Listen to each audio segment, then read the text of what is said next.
Service in New Orleans has issued a special marine warning for Chandelier Sound, coastal waters from Pascagoula, Mississippi to Stake Island out 20 nautical miles, Mississippi Sound, until 12:45 a.m. Central Standard Time. At 12:17 a.m. Central Standard Time, a severe thunderstorm capable of producing waterspouts was located 12 nautical miles southwest of Horn Island, moving north at 60 knots. Hazard: waterspouts. Source: radar.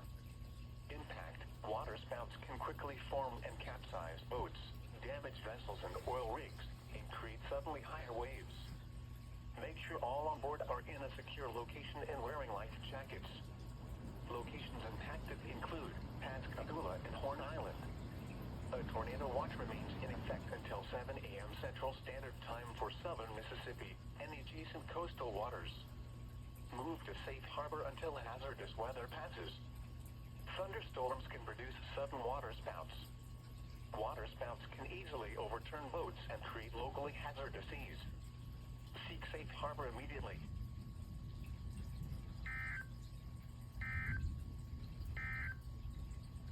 Flood watch remains in